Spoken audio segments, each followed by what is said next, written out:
As you'll see, this is there's been a change in the order.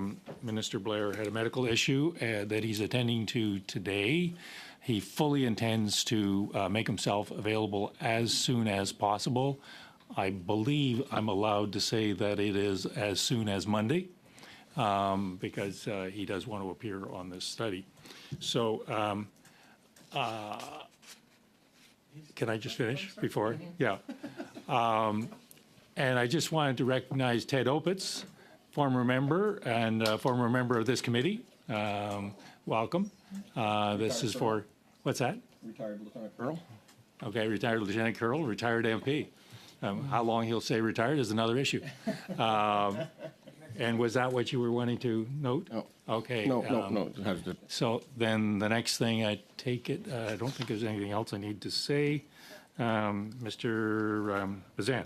Thank you, Mr. Chair. And given the fact that the minister isn't available today, and I appreciate the fact that he is going to make himself available as soon as possible, and that the witnesses that are currently at the table will be expected to accompany him again, I'd like to move the motion that I gave notice on previously, that I'll move it. Given that the Minister of National Defence is increasing rent for Canadian military personnel this April, and at a time when the military is struggling to recruit and retain personnel, the committee reports to the House that the government immediately cancel all plans to increase rent on military accommodations used by the Department of National Defence this April.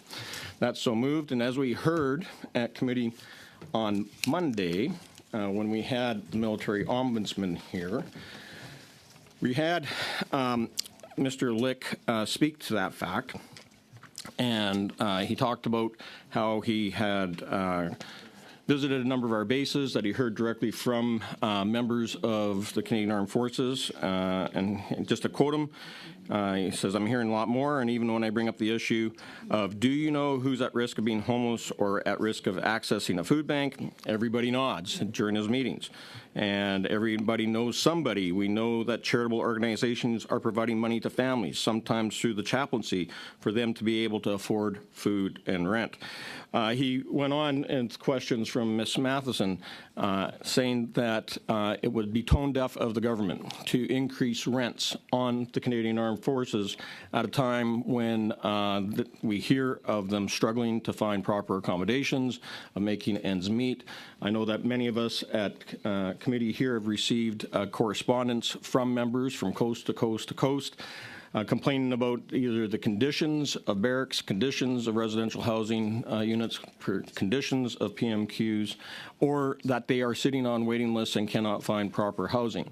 I have, for a fact, had correspondence of those that have transferred from one province into others, like Halifax, into Nova Scotia, but mainly in the city of Halifax, and are living in campers or living in their cars. I've received correspondence and heard from parents that their children who are in the Navy, in Esquimalt, are having to work 2 jobs just to pay for a 1-bedroom apartment because things are so expensive.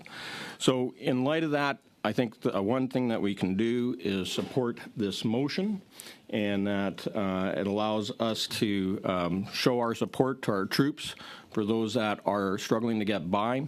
I know that the minister said during question period and that the Canadian Armed Forces has done a wellness check, but as the Ombudsman said, there was times that, of course, members would not have the confidence to be able to go and say to their commanding officers or to the sergeants in their units and admit that they were homeless or living in precarious situations. And when we had testimony in front of the Nova Scotia Legislature Special Committee on the situation in Halifax, and we know that there are currently 30 tent cities or tent encampments across the city of Halifax, and that there is that possibility that there are troops that are actually using those tents.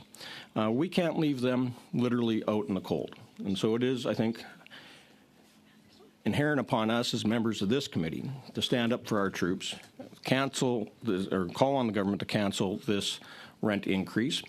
We know that this is a guideline that comes from Treasury Board, that it is tied to market conditions, and that there is a limitation on how much the members of the Canadian Armed Forces make as to how much the rent they can be charged.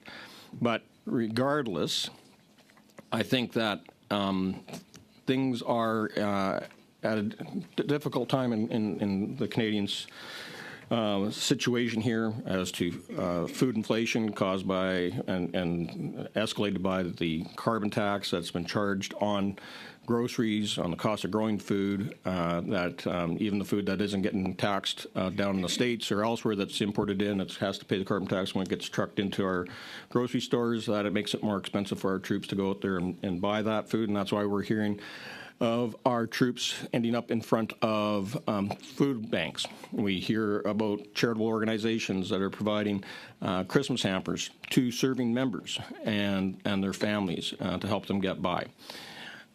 So I think that this is something that that there should be agreement around the table, that it's a small token that we can do for those that are currently living and are at least afforded to be in accommodations provided by the Canadian Armed Forces and through the Canadian Forces Housing Authority. And we know that they would appreciate us if we asked the government to cancel the rent increase slated for April 1st.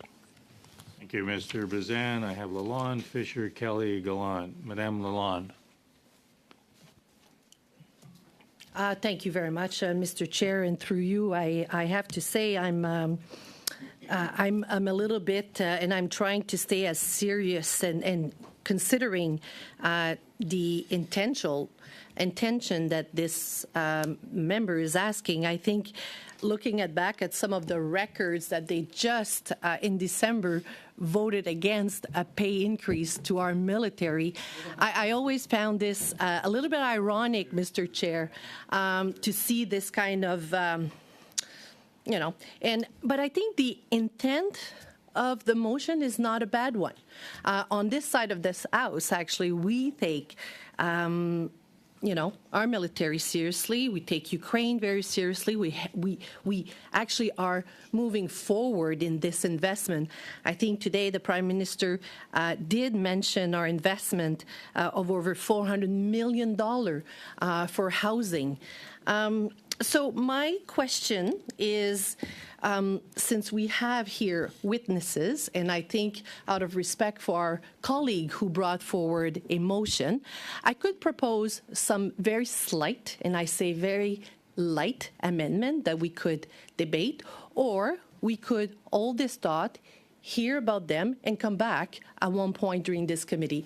I really want to be respectful to my colleague and also to our officials who are here who make the time to come. At the same time, I very much agree that our military needs the support they deserve, and that's why we actually voted for that pay increase, unlike the Conservative Party. So I think at this point, Mr. Chair, I would like to know what, according to our clerk, we can do. I would like to hear our official on the study that's in front of us, or I could bring amendment now. It's I would leave it to your discretion as to what's the best way of handling this. Yeah. So if you're going to move an amendment, you have to move the amendment, and then we'll debate the amendment and then go back to the main motion. So is that what you wish to do? I will definitely bring my amendment, and I'm sorry to our officials. And I hope I have the cooperation of my colleagues so we can move on quickly.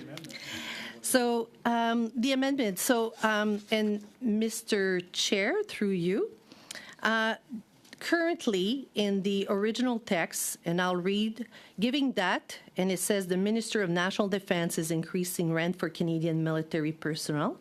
I would like to scratch the Minister of National Defense is increasing and replace it with giving that. So after the word giving that, we would be removing the Minister of National Defense is increasing. We're good. Okay. You want me to continue on all? Okay, perfect, Mr. Bazan. I'll continue. And after the word Canadian military personnel, we would add the words living on base is increasing. And number 3, after the word this April, we would add that pursuant to Standing Order 109, the committee requests a comprehensive government response. So for the interpretation and pour ma collègue, I will read the amended text to all of you.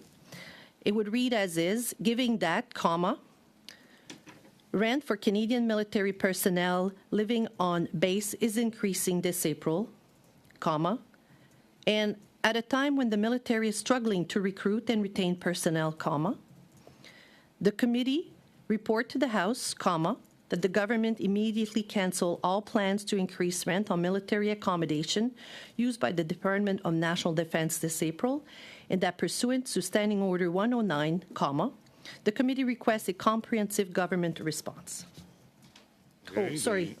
I apologize. This April, we would be removing that. Okay, the amendment's in order. The debate is on the amendment. I next would recognize Mr. Fisher on the amendment. Not on the amendment. Mr. Kelly on the amendment. Perhaps I'll begin by asking just to clarify the beginning of the amendment so I understand it correctly. So that we're striking, the amendment is to strike the words, the Minister of National Defense. Is increasing. Okay, what is that being replaced with? It's just struck out? So it says, given that Rent for Canadian military personnel. personnel living on base is increasing. Yeah. Okay, that's the amendment.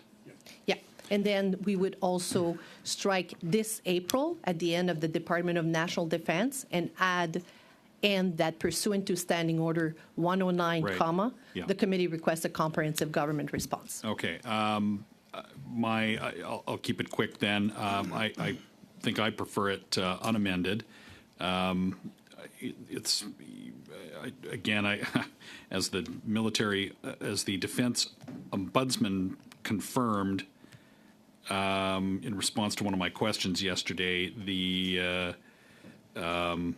trying to cut a distinction of which minister in this government is responsible for raising their rent is not material to the struggles of day-to-day life of military personnel living paycheck to paycheck and unable to access housing, particularly in Halifax, as we've heard. I also, while it might be, yes, a comprehensive report from the government might be warranted, but what I would rather have is this then debated in concurrence in the House of Commons and have members of the House of Commons vote on this motion and stand up and be counted for their constituents whether or not they support increasing rent on Canadian Forces personnel. With that, I'll let it go. Of our concurrence motions these days.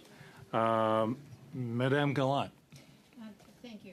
And in terms of the Minister of National Defense, I'm wondering if there's another minister that we should refer to.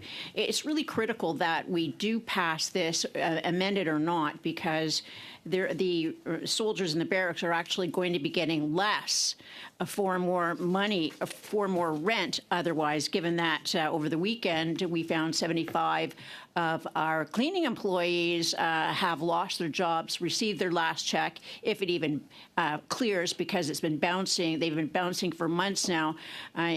This may be a matter for procurement. Something certainly doesn't add up. The people working at minimum wage can barely make ends meet. And so now, in addition to all the responsibilities the soldiers have, they'll be responsible for cleaning out their communal living areas as well. So I would request that we delete the amendment unless we for the Minister of National Defense increasing rent, we put whichever minister is responsible for that instead. Okay, well, are you moving that as an amendment to the amendment? No, she's voting against the amendment. All right. That's the way I interpret it. Okay. Yeah, I don't support that part of it unless Okay, we... I think Mr. Ellis, Mr. Bazan, Madame Lalonde, Norman Dean, did I see a hand over here? Apparently not. Okay, I'm still on for the main motion, Yeah, okay, if we can, yeah. Well, we seem to have merged kind of the debate about All right, two then you can things. put me back on the list then. if you're Okay, merging. Mr. Ellis.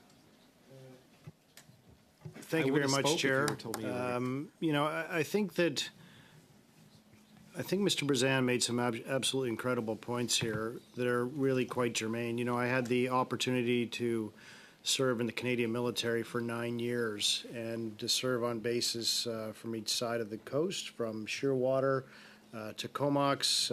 Being a physician, I had the opportunity to fill in for my colleagues across the great nation and to really have an incredible view of what military housing looked like. And I think the other thing that perhaps begins to get lost in committees is what we need to remember when people decide to join the military, they sign on the dotted line to serve the country with their life if necessary. And certainly we all know people who died in Afghanistan in that conflict and in conflicts before that. And I think that we owe those soldiers, sailors, and people who serve in the Air Force a duty of respect to give them an incredible place which they will call home, whether it's temporary or permanent. And we also owe them a measure of respect in terms of how we pay them fairly. And of course, increasing the rent at a time when military housing, we've heard that there's significant struggles with respect to perhaps the physical shape of military housing, and we also know that that folks are not wanting to join the military. We have a significant history where I come from, in Atlantic Canada, of recruiting vast numbers of people to serve in all branches of the military, as I said, of which I was one, and having grown up just outside of CFB Gagetown. Maybe that's why I joined. Maybe it rubbed off on me. But, you know, that being said, to serve our country, we need to give those folks a modicum of respect. And I do believe that Canadians across our great nation understand that in terms of veterans who have served in the world wars, of which we all know there are a few left, and those who have served elsewhere, including Afghanistan. Many families whom I know, their children gave the ultimate sacrifice in Afghanistan. And when we begin to look at that and we understand the respect that Canadians do give to veterans and families, then why should we not extend that same respect to those who are serving at the current time, who we know at any moment in a world that has become infinitely more unstable and might I say dangerous over the last couple of years, that we know that they could be called at any time to serve our great nation and sadly provide their own ultimate sacrifice on behalf of all of us and of course on behalf of their families. So as we have heard the incredible testimony and certainly as early as earlier this week from the Ombudsman, knowing that this is an affront to all who serve and who have served, and knowing also the difficulty, as I said, Mr. Brazan points out here, the struggle to recruit and retrain personnel.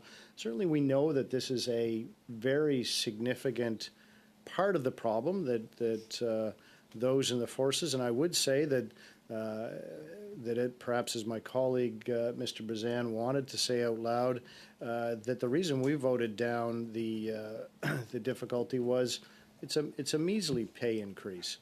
And again, we also know then that you're giving it with one hand and taking it with the other.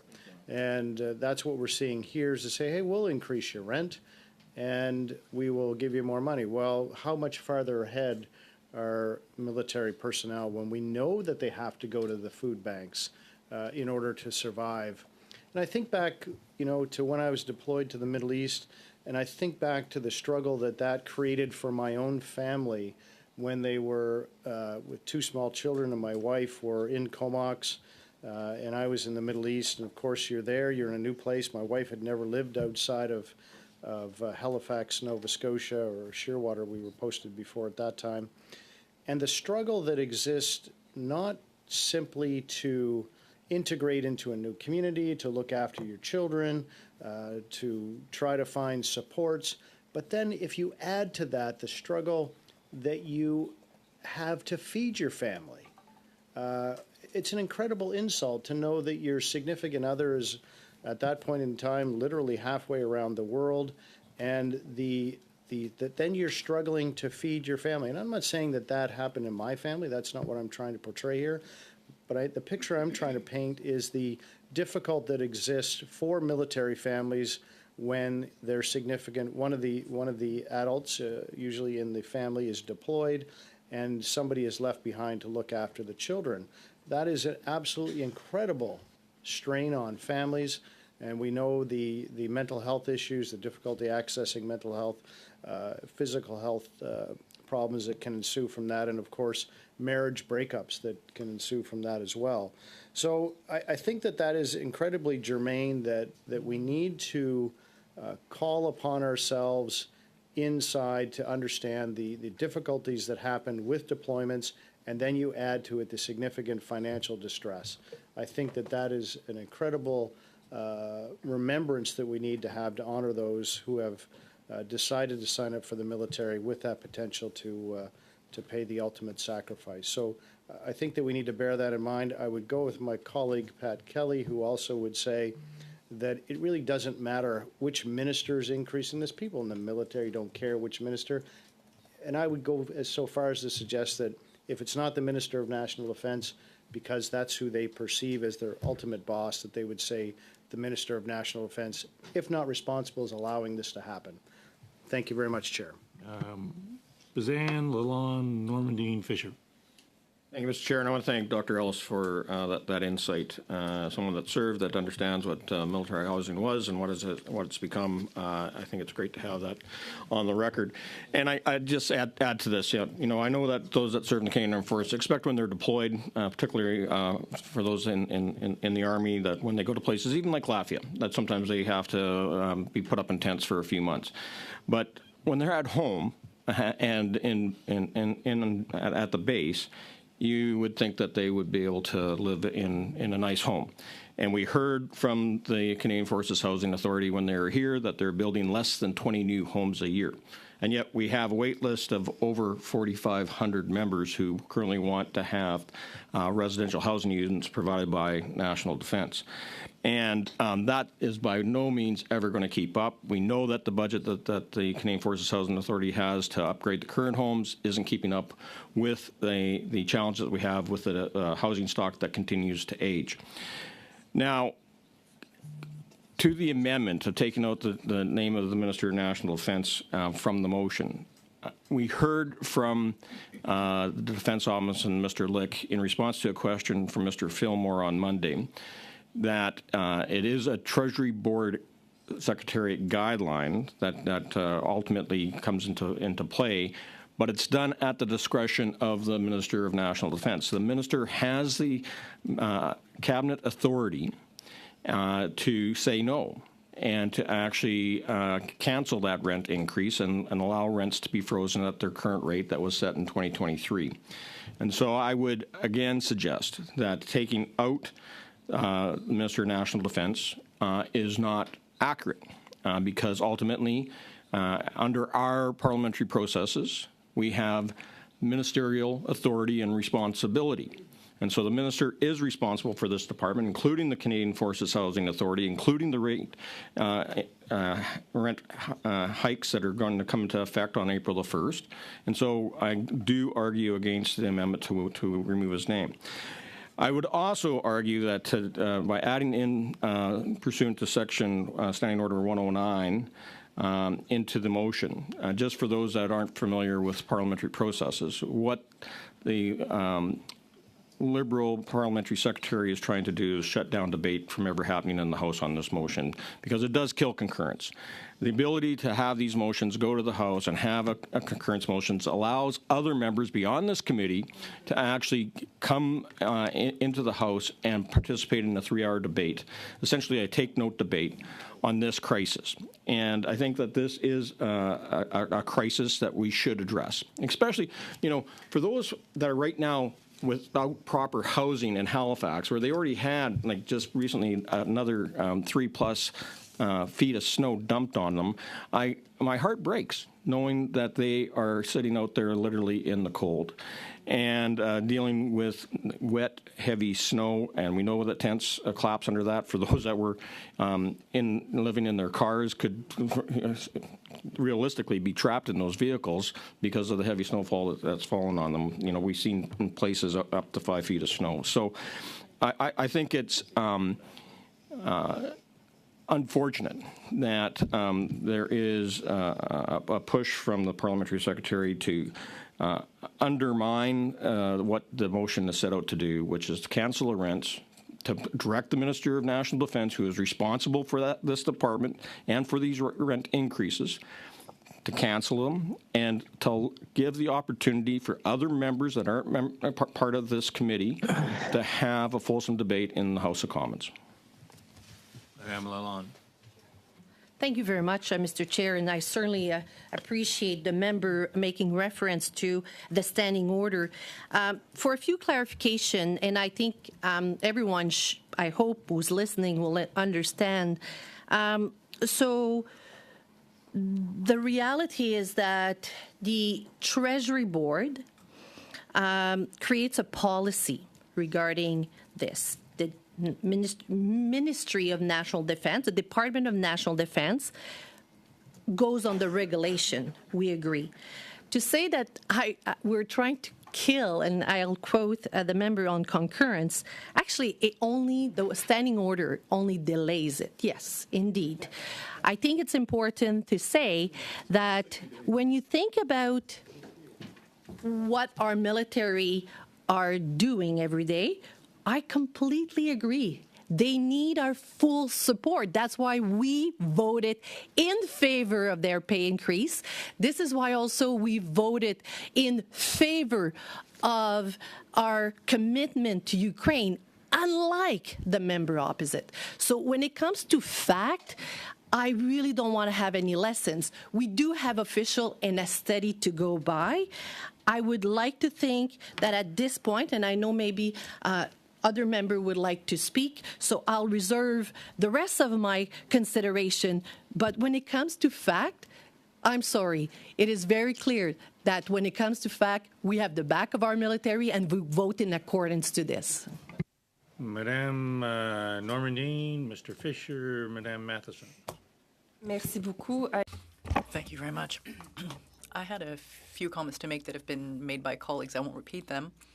Aside from the point of turning to Standing Order 109, one thing that hasn't mentioned is that the government has to respond under that section that within 120 days, that's mid-June, once that increase would have already gone through, that rent increase. So it wouldn't just be delaying the debate in the House. It actually eviscerates the motion in that the government's response would be provided, in fact, at a point where we would be getting an answer to the fact that they did not cancel the rent increase rather than to respond to a request not to increase rents in the future. So I'm wondering if this is even in order, this amendment even in order, if it doesn't, in fact, denature the very meaning of the motion. In other words, calling for a government response within 120 days. I'm not making an official request of the chair, but it is an argument to vote against the amendment asking for a government response. Thank you very much. And I support the idea of freezing rents. I also disagree, however, with the Conservatives' decision to freeze pay of our armed forces members. It's laughable that they would suggest that it's because it wasn't enough. They voted against a raise in pay for every Canadian military member. Mr. Ellis said it was important to pay our military and then voted against a raise. He said it's important to show a modicum of respect. He showed zero respect. The Conservatives showed zero respect when they voted against a raise for our CAF members. I support a freeze on this. I also support the amendment. I was going to speak to the main motion, and then I said I didn't want to speak to the amendment, but then you combined all the names. But I do not see an issue with removing the Minister of National Defence. You asked the question, or the question was asked of Mr. Lick, and James, you quoted Mr. Lick a couple times in your opening comments. It's not the Minister of Defence that makes the decision. So taking it out makes perfect sense. But it's semantics at this point if around this table we agree that we want to freeze rents. So I don't quite understand why we're getting into the weeds on something that around the table I feel that there's support for. Adding the Standing Order 109 is something I also support because I've seen what the Conservatives do with concurrence motions. They just do it to get more clips that they can show on social media. Just like, and I wouldn't suggest that. I do not do that, actually. You go check. I do not do that. I could have done it when you stood up and voted against a raise in pay for our military members, but I didn't. I didn't do it. So I support the idea of a freeze in rents for our Canadian Armed Forces, just like I support an increase in pay for our Canadian Armed Forces members. Ms. Matheson. Well, I am certainly disappointed that to see the tactics again being used and using this committee for something that is very serious and delaying what I thought was going to be a very insightful study. So I hope that that day for those meetings won't be taken away. And I certainly do apologize to the witnesses. Your time is valuable, and I want you to know that, and I hope that the other members of the committee certainly convey that to you, maybe at least in words, maybe not in actions. Whether we vote for concurrence or not, there's a housing crisis in this country, and ultimately it has been created over the last 30 years by governments who are unwilling to invest in housing. The Canadian Armed Forces are experiencing a part of that. They are often a microcosm of what we see in the greater Canadian society, and because of other specific issues that they must deal with, because of relocation and how they work and where they work and so on, they are impacted greatly. But let's not kid ourselves. I mean, there have been significant, clear decisions, government after government, conservative or liberal, doesn't really seem to matter what, that have made choices on housing. So whether we're talking about what exists now or under the Conservatives before, when there was a loss of 800,000 affordable housing units, or maybe the Conservatives would like to talk to their provincial counterparts like Doug Ford or Marlena Smith that have frozen rent controls. They're making it harder for Canadians to pay those housing bills. And whether we vote on concurrence or not doesn't really seem to matter. After all of that, I support the motion, so I would really love to get to it, so maybe we can get to our witnesses. Thank you, Mr. Chair. We'll have to vote on the amendment before we vote to the motion, so as long as that's clear. Mr. Kelly. Thank you. And given that we've had the remarks from the parliamentary secretaries from the parliamentary secretary for Defence and Mr. Fisher and earlier, I think, I don't remember if Mr. Fillmore was in on it, but what I do know from his testimony last week, there seems to be a real sensitivity on their part around singling out the Minister of Defence. And so I'd like to maybe solve this if there is agreement, and I've heard everybody around the table say they agree with the main purpose of the motion, which is to call for the freeze. I will offer as a compromise a sub-amendment so we have an amendment that has removed the Minister of National Defence. So I understand they don't want that part in the motion. So I will offer a sub-amendment to read, given that Justin Trudeau's government is increasing rent, and we'll go from there. So that, I mean, the Prime Minister, the Prime Minister, if you don't want the Minister of Defence, if you're trying to protect the Minister of Defence, then the Minister of Defense is appointed and serves at the pleasure of the Prime Minister. We could make that substitution, and furthermore to strike the portion of the amendment which prevents the moving of concurrence, because if there is going to be debate in the House of Commons, and if MPs are going to be given the chance to vote on this motion in the House of Commons, it can't wait for the 120-day period, as Madame Normandine pointed out a moment ago. So that is my sub-amendment. If that compromise is acceptable, then we can move forward. And with regard to well, you're trying to protect the Minister of Defense for responsibility for the rent increase. Okay, well, that's different then. If that's if it's not just. Okay, is that, are you moving a sub-amendment on the I just amendment? did, yes. Okay, so we start, I guess, with, I don't see any other speakers. Oh, Madame Normandine? Oh, then Just we'll in case. Just a question for clarification. When a sub-amendment brings back into play the initial motion, is it in order as a sub-amendment? Because in the amendment now, we'd be adding Standing Order 109, and the sub-amendment removes 109. Should we not vote on the amendment rather than sub-amend? It just for clarification.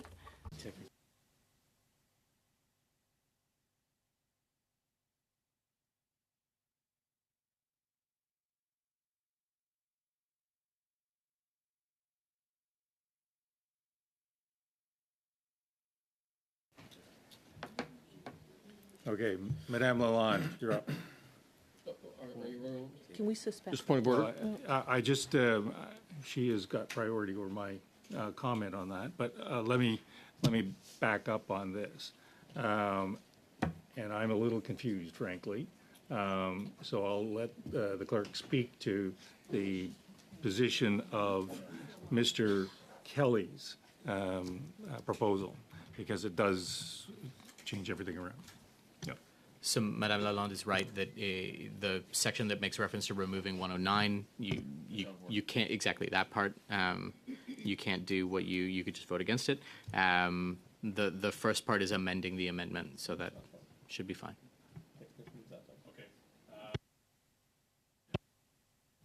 Well, I would prefer, of course, to ultimately deal with that portion. I would want to end up voting against both amendments. I can withdraw the sub-amendment, and we can Just withdraw 109. all right. And then leave the first part We'll in. stick the beginning part about changing the who we attribute the or who caused the rent increase, and withdraw the portion that is out of order. I understand that the Minister of National Defense is increasing, you're replacing that with Justin Trudeau? Justin Trudeau's Yes. government is increasing rent. Sorry. The Trudeau government would Trudeau's work. government is- Yeah. Oh, the Trudeau government. Okay. So, okay, as long, I'm glad somebody's keeping track here, because I'm going to lose it. So that was Madame Lalonde. Madame Lalonde. I think I would be prepared to vote, but before I do this, again, for those that are listening and for those that are here, I really want to apologize because, when you're on the defense, it's because you've known that you should have voted yes for that pay increase, and you did not. And it's interesting for me that now, when I thought was a very little amendment proposed so we can move on to this study, we didn't have to do all this. Again, this committee is being ambushed at the detriment of working in this committee. So again, I'm prepared to vote on the sub-amendment, which I found extremely ridiculous. So it'll be a pleasure for me to vote no. Mr. Fisher. I was just going to say I'll vote against the sub-amendment because it shows kind of what I said earlier. This is all for the clip. If you really care about the issue, the amendment, not the sub-amendment, is fine. It gets us to the issue. When you say things like Mr. Kelly did and make sub-amendments like that, it just shows it's strictly a partisan issue that you're just trying to score points. Okay, ready to vote on the sub-amendment? Record it.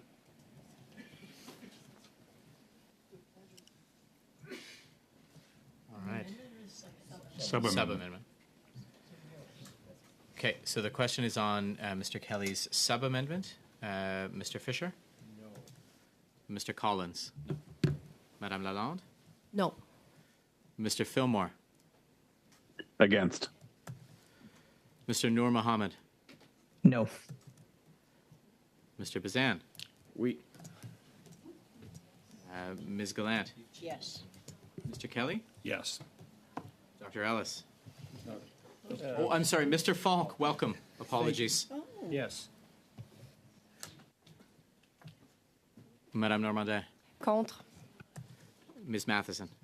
No. Okay. Sub-amendment is defeated. Now the motion is on the amend. Yes. So I'd like to make a sub-amendment to the amendment. I would like to delete the section after this April. So the section that adds in pursuant to Standing Order 109 and that government report back to the House. Or so just to follow up with what? No translation?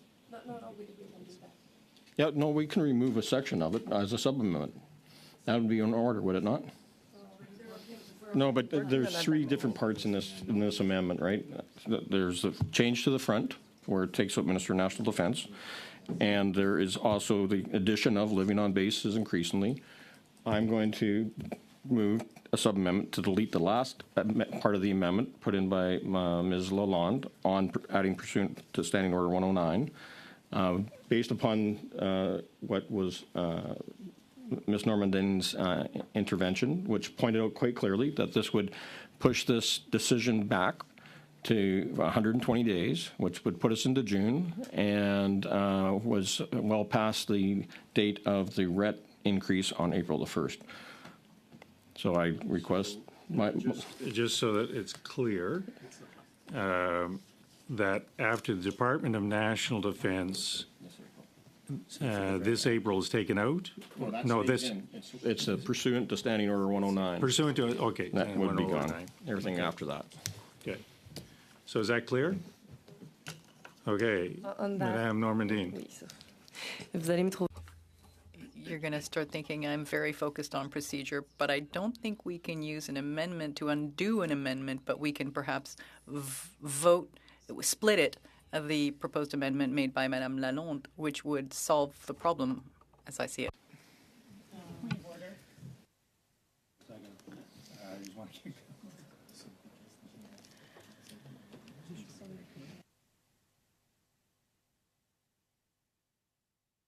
No. It's our view, Madame Normandin, that this is in order. That this is in order. Because he's only removing the one part. That's right, yeah. Madame Gallant. Yes.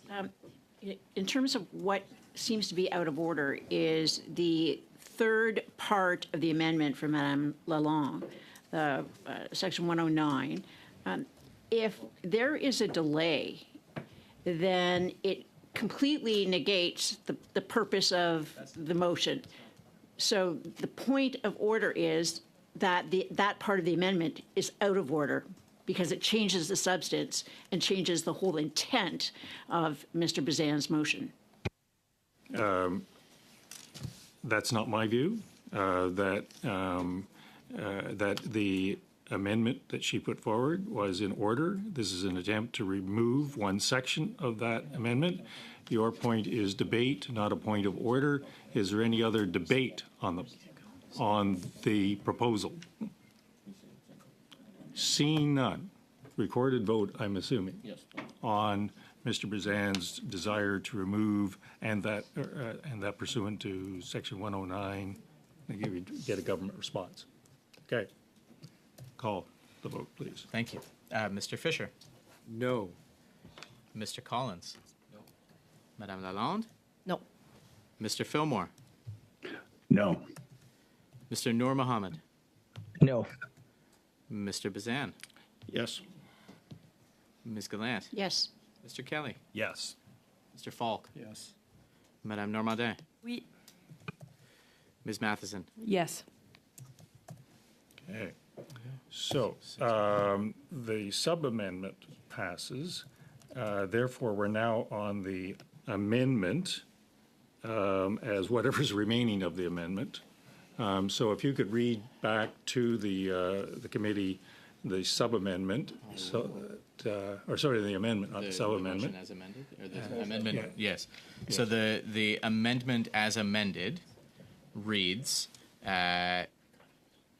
given that rent for Canadian military personnel living on base is increasing this April, and at a time when the military is struggling to recruit and retain personnel, the committee report to the House that the government immediately cancel all plans to increase rent on military accommodations used by the Department of National Defense this April. Clear? Yep. Debate? Call a vote? Yep. Sorry. Apologies. 2 seconds. Just got to copy my thing. All right. So the question is on the amendment. Mr. Fisher. Mr. Collins. Yep. Madame Lalonde. Yes.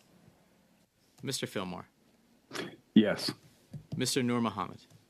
Oui. Mr. Bazan. We. Ms. Gallant. Wait. Mr. Kelly. Yes. Mr. Falk. Yes. Madame Normandin. Oui. And Ms. Matheson. Yep. Okay.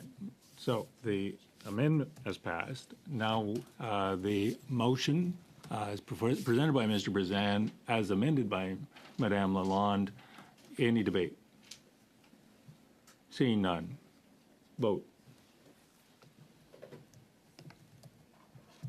Apologies again. Mr. Fisher. Yes. Mr. Collins. Yes. Madame Lalonde. Yes. Mr. Fillmore. Yes. Mr. Noor Mohammed. Yes. Mr. Bazan. Yes. Mr. Kelly. Yes. Ms. Gallant. Yes. Mr. Falk. Yes. Madame Normandin. Oui. Ms. Matheson. Yes. Okay. That motion passes as amended. We can hardly wait for concurrence. So, yes, yes, yes. Now, may we call the witnesses now, or is anybody else have any little surprises? I'm afraid of that, yes. Well, Mr. Chair, I got to take offense with accusations coming from the other side that Conservatives don't support Ukraine. And as someone of Ukrainian heritage, I take that very personally, especially for all the work that I've done over the years in standing up for Ukraine. Point of order?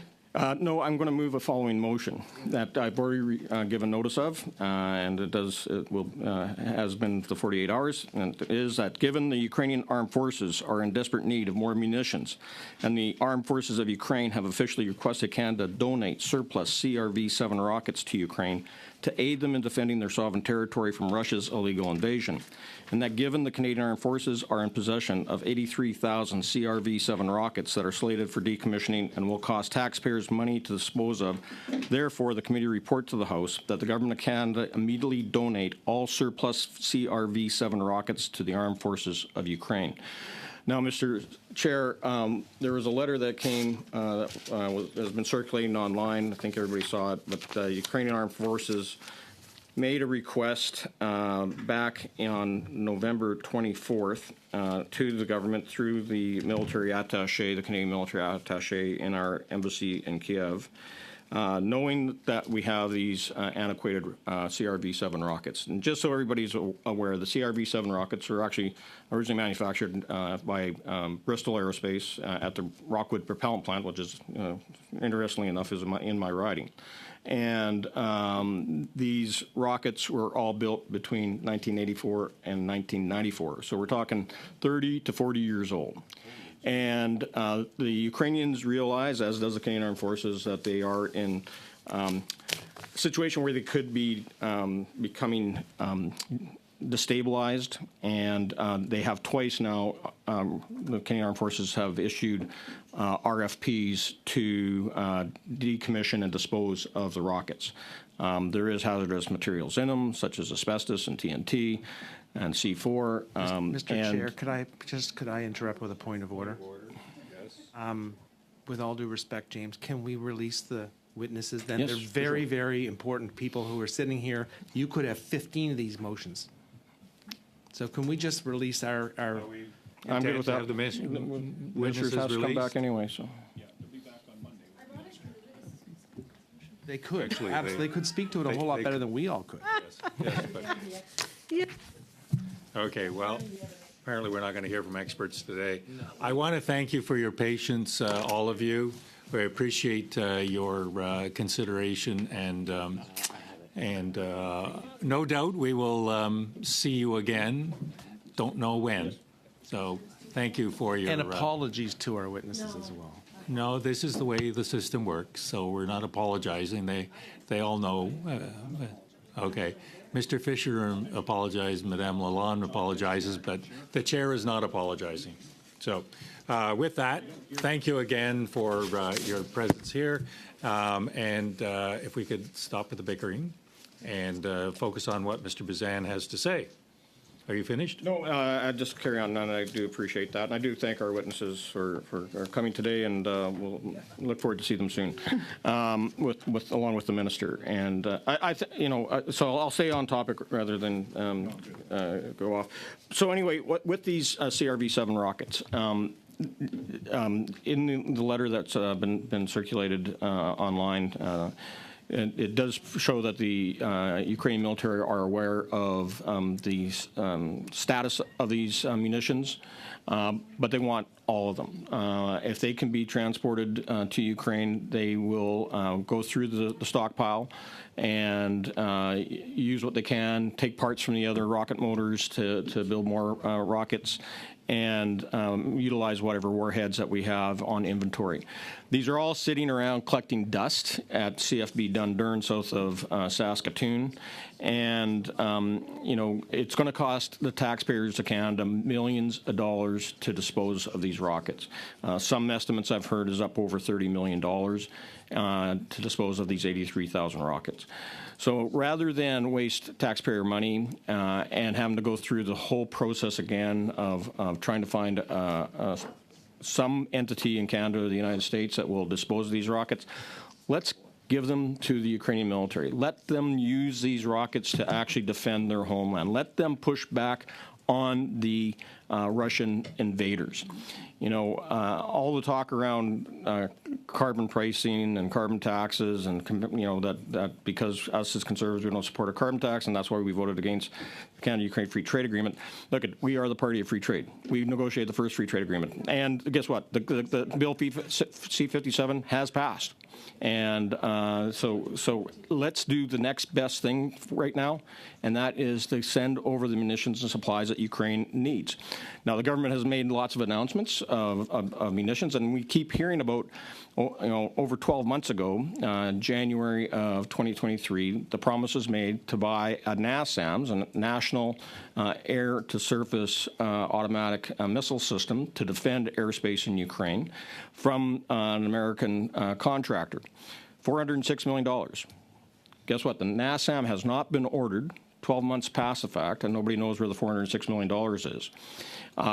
Zelensky has asked for the NASAM over and over again, and it's still not there, and they need it to defend their airspace. For those of us that follow what's happening in the war in Ukraine, things are getting desperate. The Russians continue to push. Avdiivka is going to be the next city to fall. The Ukrainians have positioned their Leopard tanks and Bradley tanks, as well as the Abrams tanks that they have to try to hold the line against the brutal Russian military. And this is a chance for us to do some good, send over these missiles, and make a difference. They have already said, and if you saw the Globe TV news story that was out on Monday, they have built ground launchers to use these rockets from to help them defend territory. They also are interested in putting them on their drones. And we know that this war has changed the entire doctrine around warfare. I don't think anyone thought that we'd be back to tank warfare, but that's what this has turned into. Nobody thought that drones would be used to the effect that they have been. Nobody thought that the Russian Air Force would never be able to achieve air dominance and air superiority over Ukraine airspace. We have seen just recently again maritime surface drones used by the Ukrainian military take down Russian missile cruiser, a corvette, and only hit it with about 2 or 3 drones and sunk another ship in. Mr. Bezan, can you focus on the motion, please? That is, I'm talking about you're Ukraine and not defending talking about Ukraine. anything about the And, motion. and It's the about CRV rockets It's can be going- used in these drones, is what I'm getting at, Mr. Chair. And so these CRV. Yeah, so the CRV rockets are going to be used in drones. So whether it be maritime drones, whether it be aerial drones, there is this huge opportunity to provide some major capacity to Ukraine, especially as our own munitions productions of things like 155 rounds are still stuck at 2,000 to 3,000 a month. The Americans are just ramping up theirs to double up to 100,000 rounds a month. Europeans haven't stepped up. So these are munitions and supplies Ukraine needs, and so I just encourage everyone on the committee to support the donation of these surplus weapons that are slated for disposal anyway. They aren't of any use to the Canadian Armed Forces since we've moved to guided missile systems like the AIM-7 and the AIM-9X Sidewinder and Sparrow missiles. So this is, in my opinion, a good use of taxpayer money by saving it, by not using it to dispose of these weapons, and will be gratefully appreciated by Ukrainian military and the citizens of Ukraine who are trying to save their country from Putin's war machine. Madam Matson. I'm not inherently opposed to this motion per se, or of course sending munitions to Ukraine, helping Ukraine. I mean, to an earlier point made by Mr. Fisher and Ms. Lalonde, I think the member doth protest too much in terms of they're very defensive. Conservatives now have voted against the Ukraine free trade agreement and support to Op Unifier in December. Obviously, they're trying to save face to some degree. So I think that's a problem. But ultimately, and certainly we haven't the ability to talk about increasing humanitarian aid or putting further sanctions on Putin, which I think that we need to do. But these arms, what my concern is here is that these, and the member, Mr. Bazan, even said it clearly, these aren't stable. They're dangerous. So D&D and the CAF personnel have... Zan, if you could carry on the conversation somewhere else other than in the committee. Ms. Matheson, you have the floor. Thank you, Mr. Chair. So I want to send Ukraine the help that they need. It's why I voted for Op Unifier and the support to the humanitarian aid missions. But the CAF and D&D, they have to go through that time period that they need in order to make really careful examinations of what they can or they cannot send. I mean, what would happen, and I would love to hear from my Conservative colleagues here, what would happen if there was an accident during transport? Who would be responsible for that? How could we live with ourselves if that was the case? And ultimately, yes, these are dangerous times, but I don't think that you go forward willy-nilly and just say, well, to cover my own butt, I'm going to put this forward. Anyway, Well, behind, whatever. But I'm not going to do that just so that I can save face. And I would really love to hear what the contingency plan is on that if there are problems and if there are tragic issues with this motion. Lalonde, Fisher, Kelly, Gallant, Bazan. Okay, I'm trying to. I really appreciate, and maybe through you, Mr. Chair, follow up a little bit on my colleagues. First of all, the department, CAF, is exactly doing this. We did identify just over 83,000 units of the CRV rocket motors for disposal. But one thing I think that we all collectively are acknowledging in that they've been in storage for many years. And I would be very displeased and very concerned that there would be unintended consequences with our own forces or our Ukrainian that we want to support of any decision that can be made. I think we can all agree that, the assessment is important. We also want to make sure that they actually work. And I am, unlike my colleague, certainly not an expert. I do believe in my DND. I believe in our CAF. I believe in their expertise. So they are looking. They are following the way going forward. And we need to make sure, and I think on the point of Mrs. Madison, that they don't actually explode in the transport. And that would actually put our own troops, Mr. Chair, at risk. I will not pretend to be the expert, and that's why for me is that the intent, the department's doing this, we are assessing, as we always did as a government with the support of most of the House. Sadly, recently to one party that did not, we collectively want to help Ukraine. We said we will be there for as long as it takes. We voted in support. $2.4 billion has been already committed and continuing. So, Mr. Chair, on this is the fact that, again, the intent of, the epiphany of the Conservative, I really want to make sure that we're not putting anyone at risk, especially not our own troops, our Ukrainian troops. Merci. Fisher. I mean, it's hard to follow the last two speakers. I mean, Ms. Matheson hit, and I think that may have been your best. James, you and I have been friends for 8 years. We've traveled together. You are not a munitions expert. You didn't serve. I have no idea where all of the stuff that you just said came from. You could have made every bit of that up, and you could have really seriously put lives at risk. This is something, I think it's a great idea if they are safe. We've said we will help Ukraine, or at least our side of the House has said we'll do everything we can to help Ukraine. But let's not just rush into this. Let's, like Lindsay said, let's make sure we do the right things for the right reasons. And if these things are still good and we can use them, why wouldn't we want to help Ukraine to every extent? Mr. Kelly, do you have something explosive to say?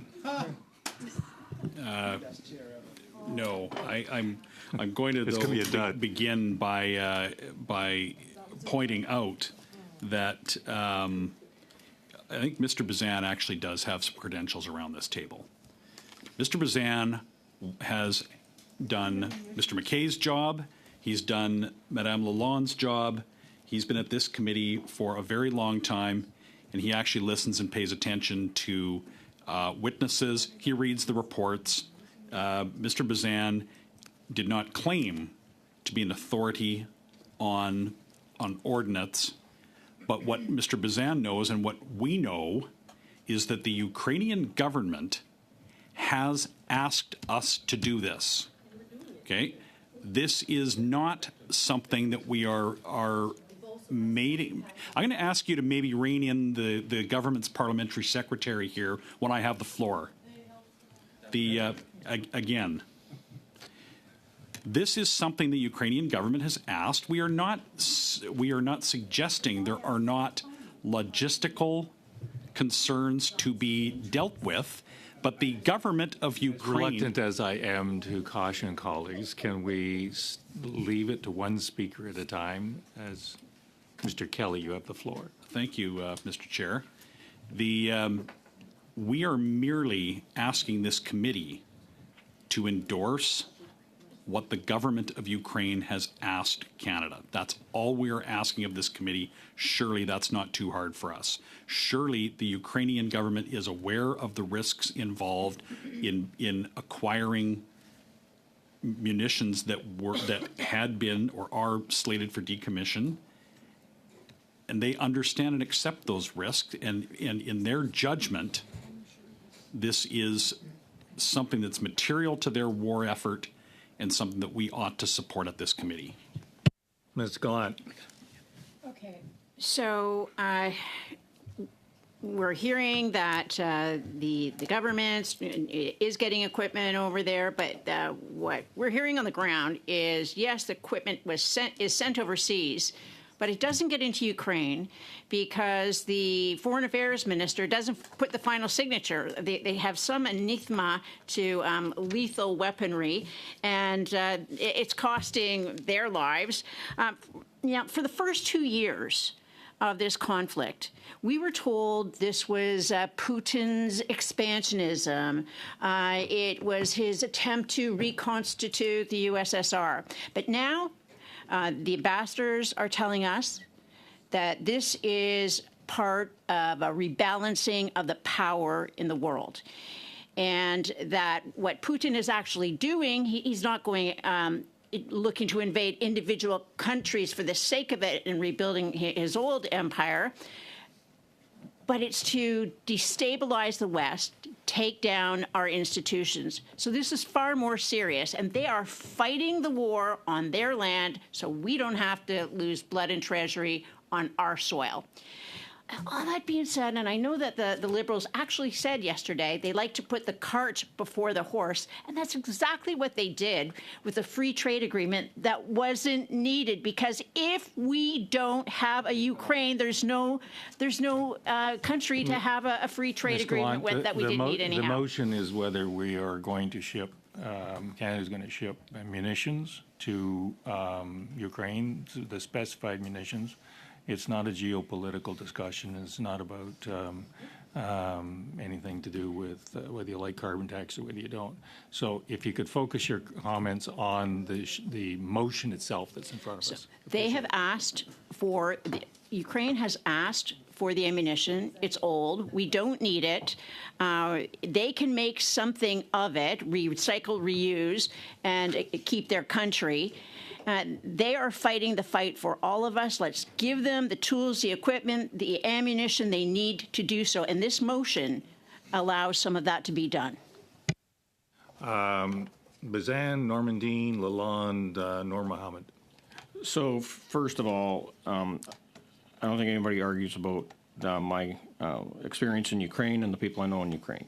So I was contacted through back channels in December asking for our support, for political support, for a military request from the military. And before I moved forward with this, I did all my background checking. One, to ensure that they can be utilized, that they hadn't been already contracted for decommissioning, and that there was a way to get them there safely. I have had conversations with the manufacturer. I've had conversations with those in the military and those that are familiar with the rockets, and I had conversations with the government of Ukraine.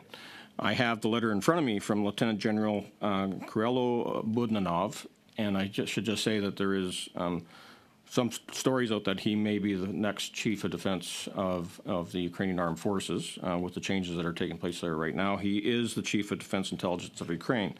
And I'll just read his letter into the record, if that's okay, Mr. Chair. It says, Canada has been a solid ally to Ukraine, and I express my gratitude on behalf of Ukraine. Op Unifier has been invaluable and increased our warfighter survivability on the front as they have passed on the skills the Canadian Armed Forces taught. My international team recently met with Defense Attaché Nicholas Gauthier to discuss our request for the retired CRV-7 rockets. I understand that the 83,000 CRV-7 rockets, or CVR rockets, no, CRV, he's got it backwards. There's a high percentage that is not functional. However, Ukraine desperately needs munitions, and we have put a task force together to examine each of them if Canada is willing to entertain our request. The task force has identified the equipment needed to update and arm them. We hope to collaborate with the OEM and will work on the CRV-7s in Ukraine at our munitions facility. They will be extremely valuable. I sincerely hope that Canada will consider my request. I want to reiterate my deep gratitude to Canada and its people for the continued support we receive. We cannot defend ourselves against Russia without it. And then, so that's dated November 24th, 2023. And then 2 days ago on Global News TV, he did another interview, and he again is urging the government to let Ukraine have the decommissioned CRV-7 rockets. Doing so would help Ukraine fend off Russian forces and save taxpayers the cost of destroying them, said Lieutenant General Budanov. We hope it will be a win-win situation. So he's aware of the state of the rockets. He knows that they can utilize them. These rockets will have to be transported someplace. They can't be sitting in CFB Dundurn in perpetuity. They're just collecting dust, and they are, potentially could become destable and create even a bigger problem for the Canadian Armed Forces if they're sitting in storage. So let's utilize them. They were used by the Canadian Armed Forces up until 2009. So I think that there is an opportunity here. As General Budanov said, it's a win-win. It's a win for Canada, it's a win for the Canadian Armed Forces, and ultimately it's a win for Ukraine. Madame Normandine. I don't want to claim that I'm an expert in ordnance, but from what I'm gathering from this motion, there isn't any comment about asking for the CRVs to be sent to Ukraine overnight. It's more about making them available to Ukraine. From what I understand in the media, there are studies that have already been done at Defense as to the safe transport of these munitions. But to declassify them, they'd have to be transported. There has to be security validation of them. That all has to be done. The way I read the motion really is that it's referring to making these weapons available. I don't think anyone is going to overnight just decide to move them without doing any security checks. So in that sense, I'm in favor. I'm comfortable with being in favor of this motion as drafted, and I'm prepared to trust a defense for moving these munitions in a safe way. You know what? I'll let others speak, and I'll come back if that's all right. Okay. Mr. Noor Mohammed, welcome to the committee. This is, I'm sure Thank you. enjoying yourself immensely. Yes. I am. Thank you, Mr. Chair. And I have been very interested in this conversation, particularly in respect of what we're now discussing. And I'm just sort of reflecting a little bit on the comments that we've heard from conservatives that we should do what President Zelensky and Ukraine has asked us to do. And so I think it's important, especially for those of us who may have forgotten, and all of you in this committee, Mr. Chair, may be much more familiar with this, but I was just reflecting on what we have done in terms of the military side of support for Ukraine. Since February, I think it's about $2.4 billion in military assistance, air defense missiles. I think there are surface-to-air missile systems. We've seen Leopard battle tanks. There have been 208 armored vehicles, more than that, right? Almost 300 armored vehicles now. We've had howitzers. We've had ammunition. We've had drone resolution cameras, the whole 9 yards. Whatever Ukraine thus far has asked for, we have done. What I'm really surprised by, though, is that we're hearing from conservatives that we should do what Ukraine has asked when they voted against a free trade agreement that Ukraine asked us to do. They voted against funding for Operation Unifier. So I find it really rich for us to be sitting here talking about decommissioned rockets that may or may not work, that may or may not pose a threat to Canadian military that may have to ship them over. We don't know if they're going to work properly or not. From a party that has done none of the things that we've been asked to do. Sorry, I'm having troubles following what you're saying because Ms. Lalonde and Ms. Manson, to a lesser extent, are carrying on this conversation that makes it difficult for those of us who wish to listen. So please continue. Thank you, sir. Thank you, Mr. Chair. We're hearing. We really want you to listen to what the Ukrainians are asking for, what President Zelensky is asking for. In his own words, President Zelensky asked us for a trade deal that our government and Liberals and New Democrats and the Bloc supported. the Conservatives chose not to support. They said they wanted funding for Operation Unifier, which we stood up in the House and we supported, and Conservatives, including members of this committee that are sitting across, voted against. We have given the military support that Ukraine has asked for. In this particular case, they are making a case for rockets that may or may not work, that may or may not pose a threat to the Canadians that have to take them over. And I think we need to do all the investigative work that needs to be done before we sort of ask to send things over. But I do think it is important for Canadians to understand that the people across the way, these Conservatives that are asking for us to do the things that President Zelensky asked to do, they should be looking themselves in the mirror and asking themselves and their leader why they were instructed to vote against funding for Operation Unifier and why they were instructed to vote against a trade agreement that Mr. Zelensky, President Zelensky, and Ukrainian people asked us to do not once, not twice, but every single time. So I think they have a lot of explaining to do, Mr. Chair. Thank you, Mr. Mohammed. Mr. Collins. Thanks, Mr. Chair. You know, when I looked at the motion here today, it was hard for me to contain my emotion because I have a very large Ukrainian community in Hamilton East Stony Creek. I have a very large Ukrainian community in Hamilton, and you know, the votes that my colleague just referenced are not just a slight to the Ukrainian president and his government. It's a slight to all those Ukrainians that we have living here in Canada. It is a slight to the 200,000 plus Ukrainians that we've let into the country. And I think when I read this motion here, it rings hollow because the member opposite and all the people that are sitting beside him, he had the opportunity to support Ukraine. They chose not to. I completely get the politics associated with this. In terms of the leader of the opposition, his quest to follow President Trump and the alt-right conservative movement. Point of order, in the John. United States. You were quite. Yes. You started off pretty good about keeping thanks everybody very much. relevant. I appreciate that. But we've Yes. gone way off here. Yeah. You got to rein these guys I in. don't disagree. I have called the others to order that we are dealing with a motion about munitions. The Prime Minister just. Well, I think it's- appreciate that President Trump is a rather explosive personality, but I'm Well, I hard was going pressed to to get to know the how point he's that the leader of the involved. opposition, Mr. Chairman, has consistently undermined our efforts to support Ukraine. So whether you want me to use the word Trump or not, I can certainly avoid that comparison. I do want you to focus on the motion. No problem. But this motion is about support for Ukraine. I think every single person who spoke around this table has referenced the fact that this motion represents support for Ukraine. It is hard to sit here with a straight face and look up to the members opposite who have consistently recently voted against Ukraine. I mean, the great thing about our parliamentary system is that everything we do here is on tape, right? Like it's all on video. There's no guessing in terms of what people's positions are, whether you want it or not. And so for me, you know, to listen to some of the debates and the points across the way about this is all for support of Ukraine, it just really rings hollow. And it took the leader of the opposition, I think, almost 2 years to reference the word Ukraine. It wasn't until we got to the free trade debate that the leader of the opposition could bring himself to say the word Ukraine in the House. And I think that speaks volumes in terms of where their party is at now.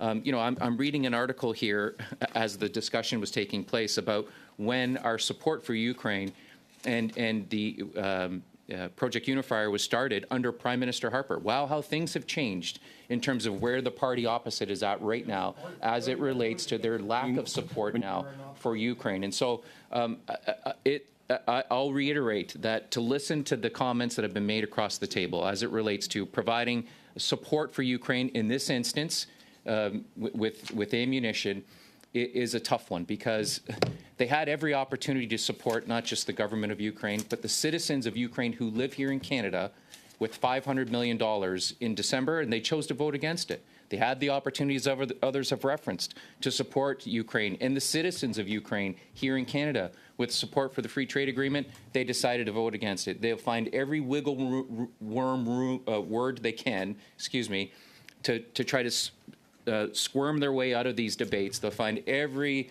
little excuse as to why they didn't support it, and now they come to the committee with something that says that they're in support of Ukraine. I think their actions speak louder than their words, Mr. Chair. There are a number of votes now recently. We can see where the leader of the opposition is taking his party. It is undermining the support of NATO. It is undermining the support of our allies. It is undermining Ukraine. Point of order. I'll leave it with that because you could tell that. Point of order. Point of order. And I'd love for Point them of order. to keep bringing the Ukraine motions Point of order. because it allows us to talk Point about of order, our John. support. Thank you, Mr. Chair. I recognize your point of order. It is. I would have rather you recognized it on a more timely basis and shut this down. You were very narrow on relevance early on this motion. I'd like you to continue to be narrow on relevance. Thank you. I will continue to interpret this the way I see fit. We are next up with Ms. Matheson. Sorry, Mr. Chair. I again come to the point that I had made before, and I am really concerned. So I'm hoping that there's an amendment that will be coming forward shortly, because I'm concerned about the wording that Mr. Bazan is going forward with. He acknowledges that the CRV-7s are dangerous. He acknowledges that, and he talked about not wanting them to stay within, just to sit on a base. But the fact is that that's not what's going to happen to them. Ultimately, there is an agreement right now that they are supposed to be transported to a disposal company so that they will be kept in a facility where it's safe. And we have to negotiate. I'm fine that the Canadian government would potentially negotiate, if it's all done safely, for them to not go forward with that disposal. But that was the whole process. And so just providing these much like these slogans that Conservatives have just to cover without any further explanation is dangerous.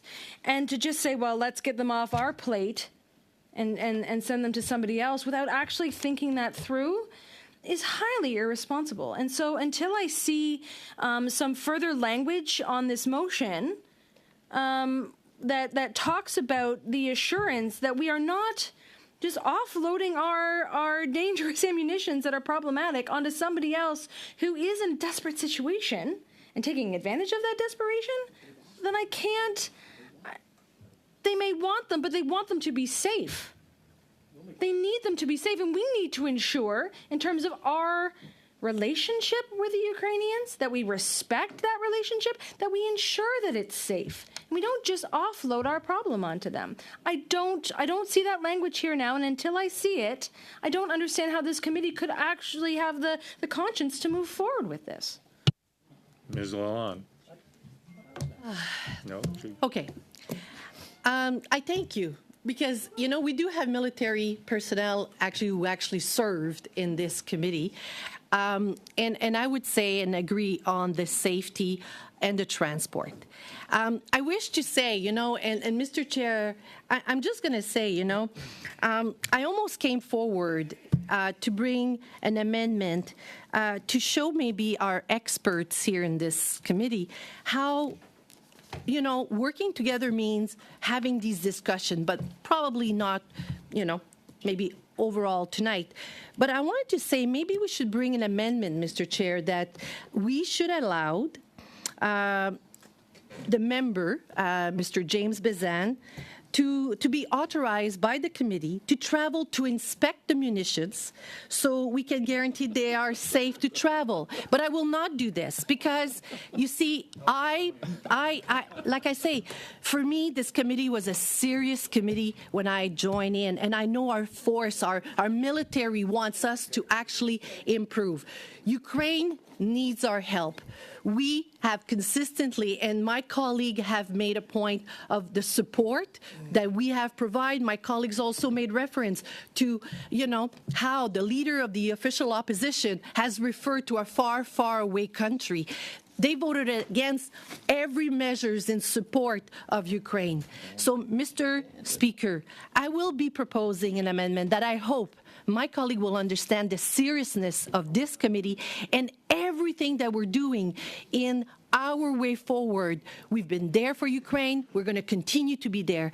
And I will say, so my proposed amendment, and I hope this will make this committee happy, and certainly our military who are here, and also Ms. Madison, I would like at the end of the motion of Mr. Bazan, at the final sentence, that we would be adding, provided that they are safe for transport and are operationally effective. And the reason why I'm saying this is because not only do we need to make sure that they are safe, they don't blow up in someone else that we don't want this to blow up into, that they're safe to be transported across other countries. We also need to make sure that the other countries are comfortable with this. So again, I am certainly not the expert, but I would like to propose these amendments to make sure that someone out there seeing the seriousness of this committee. Merci.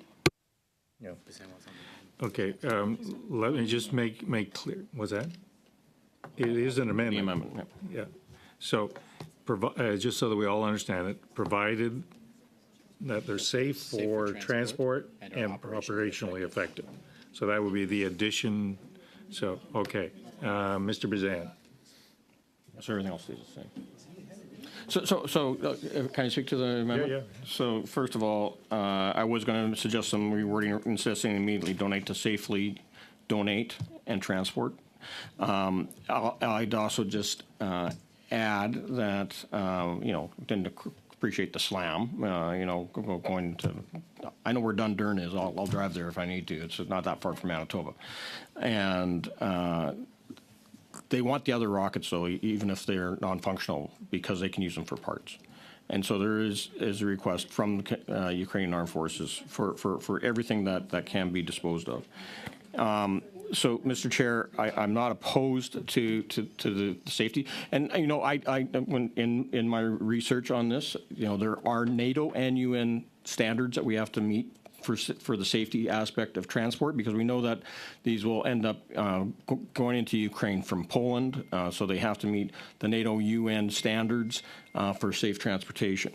I'll also just say, based upon the affirmative intervention by Mr. Collins, and that line, I'll just like to remind them about all the broken liver promises to Ukraine. I promised on September 22nd, 2022, 35 high-resolution drone cameras valued at $76 million, not delivered. The chair allowed to go on. This is all factual information from the Department of Defense's own webpage, where you can track everything that's been promised and what's been delivered. November 24th, 2022, there was 11,000 assault rifles and machine guns with 9 million rounds not delivered. January 10th, 2023, already talked about the NASAM, $406 million not delivered. June 10th, 2023, 10,105 military rounds and 250 AIM-7 air defense missiles not delivered. So you can sit there and give all the nice words and announcements, but you guys aren't delivering. This is a chance to all of us get together. These are things that can easily be certified, packed up, and shipped over. Ukraine has asked for this stuff. You guys have said you're going to send it, and that hasn't even been sent. How is that helping? Do we think we want to carry on for the balance of the time bickering back and forth, or do we want to actually deal with the motion as proposed amended? I have two speakers left, Mr. Fisher and Madame Lalonde. Did Ms. Normandine not want to speak? Okay. Mr. Fisher is done, and Lalonde. Done? Okay. So I see no other Oops. Yeah. So the amendment is first we vote on the amendment. Yeah. And so if you'd read it so that we all know what we're talking about. Absolutely. Malheureusement, je l'ai seulement en anglais. So the amendment is adding at the end of the motion, so after "to the armed forces of Ukraine," adding "provided that they are safe for transport and are operationally effective." Do you want to call the vote? You want to call a recorded vote? Those in favor? Okay, not a recorded vote. Good. Okay, we're now on to the motion as amended. Do you want me to read it, or is everybody okay? Okay. Okay. So, Mr. Fisher. Sure. Mr. Collins. Yes. Madame Lalonde. Oui. Mr. Fillmore. Yes. Mr. Noor Mohammed. Yes. Mr. Bazan. Yes. Ms. Gallant. Yes. Mr. Kelly. Yes. Mr. Falk. Yes. Okay. Madame Normandin. Oui. And Ms. Matheson. Yes. Okay, motion carries. I see Ms. Lalonde. Quickly, Mr. Chair, you know, we're all sort of talking about ammunition, and certainly I'm no expert, but at one point it would be nice to note, and maybe that's just a point of order, that these ammunitions that we're referring, these rocket motor, are actually solid fuel rockets. And when we think about experts, maybe that's something we want to talk here in this committee at one point, either this session or next session, about, you know, the ammunitions and what, you know, war and those type of equipment is needed, and the safetiness of the transportation. That may or may not be a good idea. I have no opinion. But if you wish to put it forward as a motion to have experts called on this kind of munition or any kind of munition,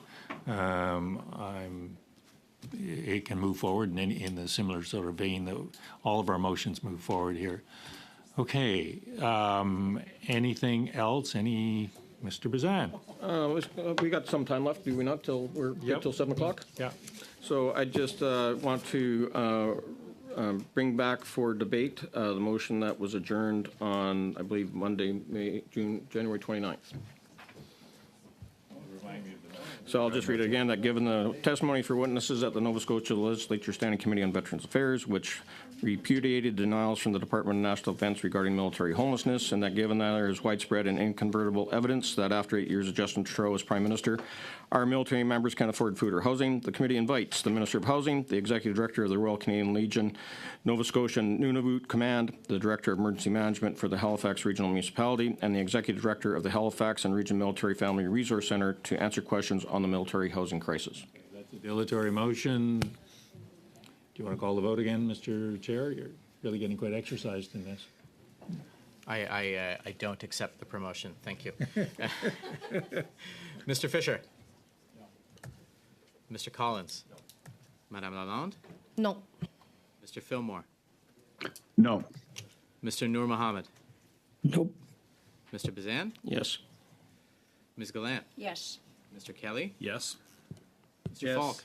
Thank you. Madame Normandin. Oui. And Ms. Matheson. No. Motion failed. Okay. Have we got anything else? Have we emptied the cupboard on motions? No, I'm sure we can dream up a few more. We'll look forward to seeing you at the concurrence debate. This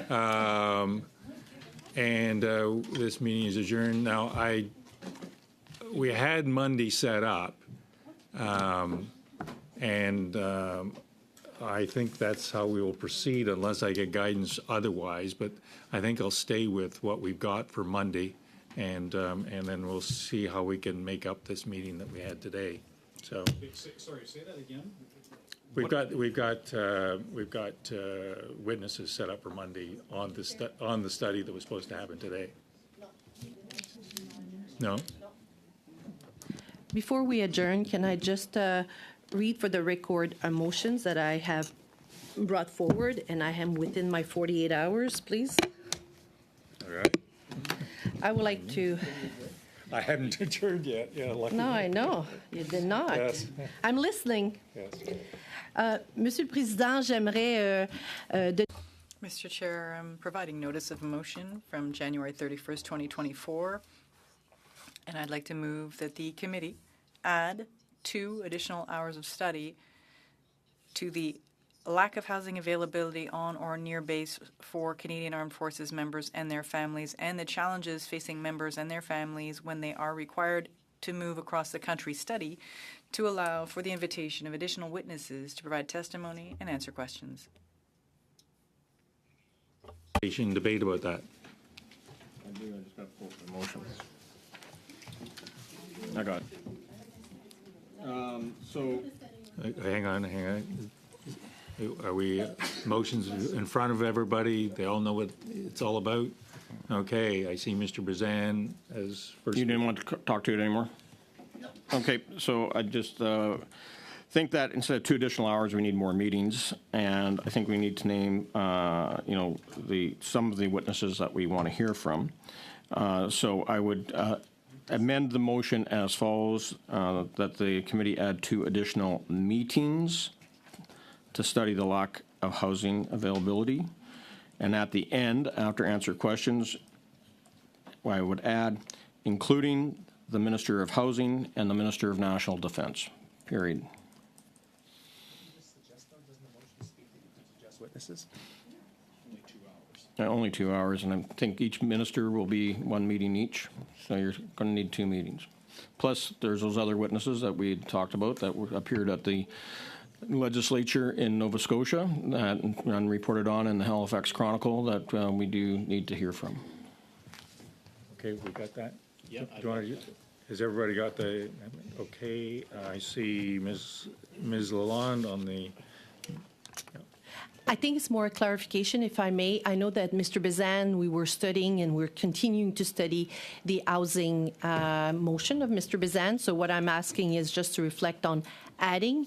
I just want to understand how many the original motion had agreed upon in terms of our original study, Mr.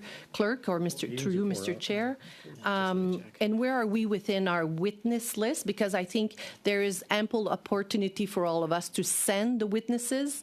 And do we still have space to add on the current motion some of the witness that would eliminate the extra hours that Mr. Bazan is asking? I'm just, yeah, I got you. And Matheson. So the clerk is just looking at it. Yeah, so apologies. Yes, the original motion was a minimum of 4 meetings, which we have hit. And as far as our witness list is concerned, the Military Family Resource Centers were invited and declined the invitation, but I could reach out to them for another meeting. But that was more or less everyone that was provided for in the list, if I remember correctly. I'm just bringing it up right now. Mr. Is that the end of your intervention, Marie-France? My colleague is reflecting on my coffee. I'm extremely well caffeinated, whatever is that English word today. I guess for me, the point is, why do we need to name? We're actually, I think in good faith, this motion would add more time and an opportunity for all of us to bring forward additional witnesses. So certainly the additional 2 hours on the study, I know that there's been challenges all throughout the weeks leading to finding and having. So I think this provides a little bit of flexibility to the clerk by adding the additional 2 hours of our study. And then we can propose, since Mr. Bazan had originally put this forward, extra witnesses. I just don't see the relevance of naming at this point. We had this study started. We just want to be collaborative in expanding on it. Merci. Mr. Kelly. I have Kelly, Matheson, Gallant, and Bazan. I guess if I may then speak in response to the question that Ms. Lalonde put is, why do we need to identify witnesses and isn't 2 hours enough? I think that the point is that the witness that we would most want to hear from is the Minister of Housing. And a minister is not going to appear as one witness on a panel of 3 or 4 other witnesses. If we're going to have a minister, which would be our priority for in fact, we want 2, not 1, but 2 ministers. But if we had each minister for an hour each, that's a meeting, and that's your 2 hours. So I think 2 meetings is a more appropriate one. That would be a way that we could hear from a minister, which would be our priority witness. We have other witnesses that you can guess what they would be based on the other motion that they just that we just adjourned debate on. So I don't see how we could do that, how we could accomplish any of that or very much of that by simply adding 2 hours. 2 hours is fine if you've got a 4 witnesses in 2 different panels, but those aren't the kinds of meetings that I envision on this. We need to hear from the Minister of Housing on this at a minimum. it's 2 additional meetings rather than 2 additional hours. Yeah, per Mr. Bazan's amendment to the motion. Okay, Matheson and Gallant and Bazan. We're fighting between 2 hours and 2 meetings. I'm sorry. One meeting and 2 meetings, right? No, it's effectively 4 hours.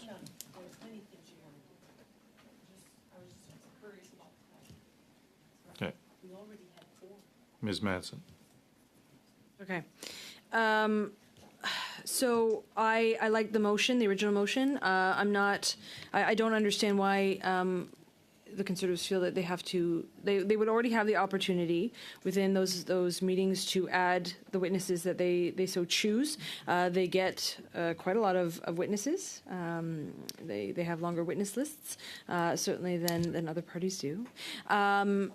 And they can make the choices within them. I don't think that it's fair necessarily to then continue to add all the witnesses that they want, and then they get another set of witnesses that they can add as per the original motion. So I think that that's fine. My concern, of course, is will this take place immediately or as immediately as we can, disrupting the calendar that we have already negotiated, and that should...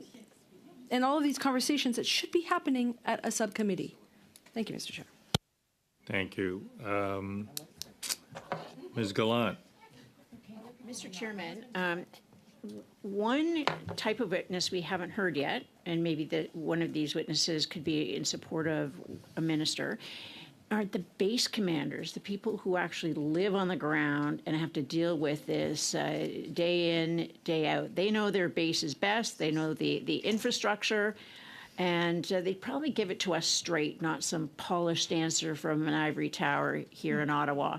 So, like even the one for Petawawa for CDSG, I think he's pretty plain spoken, and he'd probably tell us the way it is on base. And he's responsible for a number of bases. You like him more than you like Well, the I don't Minister of care Defense? who you ask, but a base commander, I think they can give a perspective that we won't hear from someone who is just out of Ottawa. Well, you can put him on the witness list. Mr. Bazan. Yeah, thank you, Mr. Chair. And to Ms. Matheson's point, we don't have a calendar at this point in time. It's still getting developed. Secondly, is that we've already exhausted the study. There was 4 meetings, and we've already used up those 4 meetings. And new information came to bear during the Christmas break. We're all aware of the sad story coming from Halifax. And so we want to hear from those witnesses from Halifax. We haven't heard from the Minister of Defense on this issue. And we should hear from the Minister of Housing, who ultimately is responsible for housing across this country, which is in dire situations and is impacting upon our forces wherever they're stationed across this country.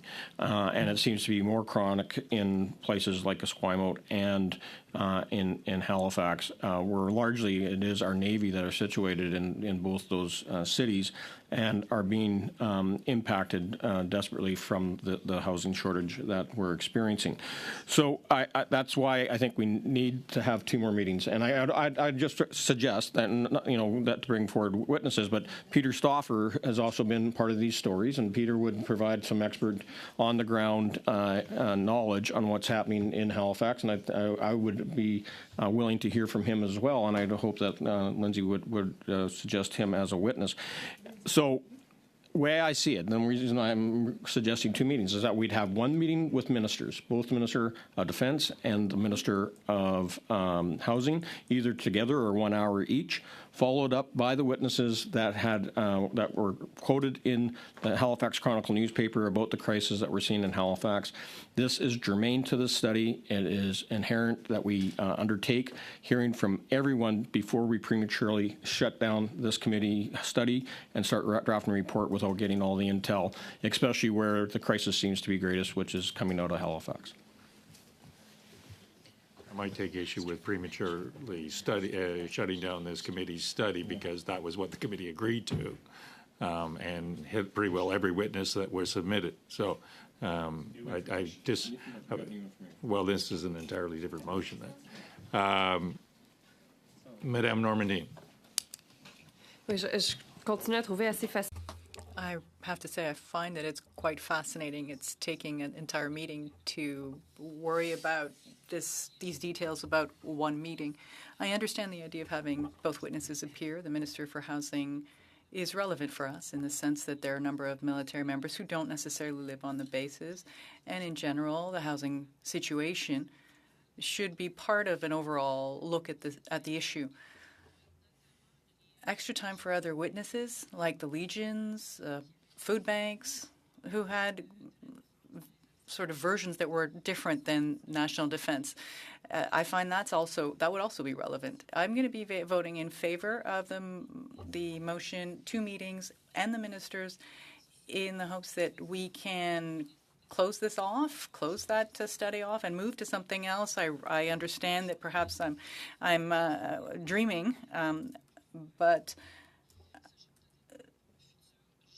in the future, I really ardently hope that this type of debate happens in the subcommittee, given how much time is being wasted discussing our agenda when we could have witnesses before us. Is that it? No other witness or no other interventions? Okay, the vote is on the amendment. Those in favor?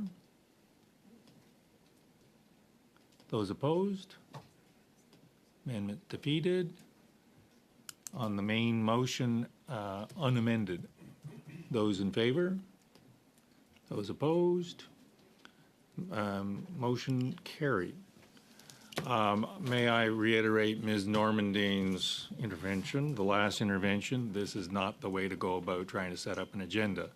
The clerk and the analysts work very hard on our instructions, and then when we change all our instructions, it becomes, let's go do this all over again.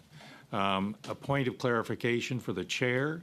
Do you consider this motion as an extension of the original motion, or is this a standalone motion? Because that will affect how the report actually takes place. It's adding 2 additional hours to a study. So then we will treat this as open until we exhaust these 2 hours. That's right. Okay. Do I dare bring this up? No, just a little bit. Yes. Just in terms of when the additional witnesses in those lists are due. That's all I would ask. What can we say? As soon as possible. So should we say as soon as possible, but no later than Monday or something? No later than Monday would be great. Okay. Meeting adjourned. We spent 2 hours. Well.